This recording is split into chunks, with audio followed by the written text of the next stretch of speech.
In this lecture we are going to study the second part of the gun diode, that is what are the requirements of the gun diode and how in which modes the gun diode can oscillate. So the basic requirements in this gun diode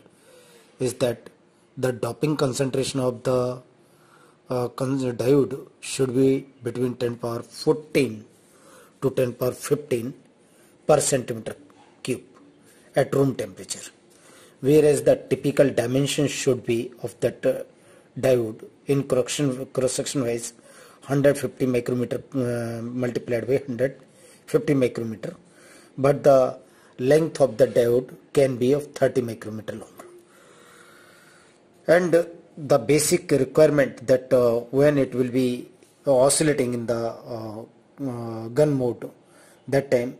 that the product of the doping concentration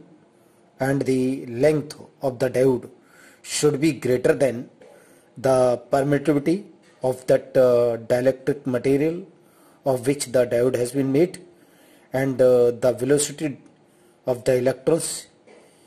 and this is the electronic charge and this is the negative mobility, means mobility of the electrons. So if we calculate this, then N naught L should be greater than 10 power 12 per centimeter square. So this is the criteria that gun diode will oscillate in the gun modes. And though the gun mode, if we see this diagram, that here we have drawn a diagram which is having vertical axis F into L product, and it is equivalent to velocity, and this horizontal axis is N into L doping versus doping into length. So this N into L axis we have taken and F into L axis we have taken. So if we want to see that what are the limitations of that, so N naught L should be greater than 10 power 12. So this is the reason where the gun diodes oscillate in the gun modes. If we divide these gun modes, we are having above the 10 to power 12 per centimeter cube, so per centimeter square, that N into L product should be there, and the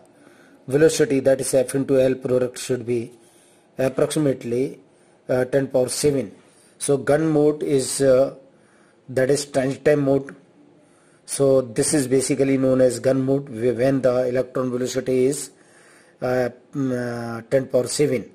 but when it is higher than that gun diode oscillate in quenched domain mode, and if it is lower, that velocity of the electrons is lower, then the delayed domain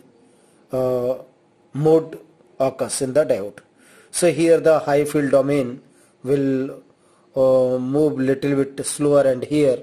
the high field domain will be moving little bit faster. But if you see another mode is LSA mode, here the frequency of the operation of the diode is very high, so the high field domain is not able to develop very fast.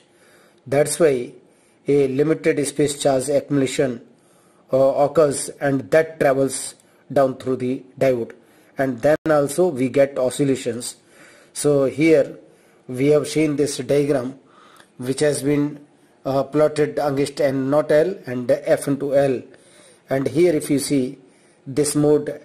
above 10 power 8 centimeter per second speed, and in the mode that is 10 power 11 to 10 power 12 and N naught L product, that time there will be lossy dielectric mode. The diode will be acting just like as a dielectric material, and the diode may be in the positive resistance mode, means it will be acting just like a passive device in this mode. So thank you for this, and next we'll see the modes, gun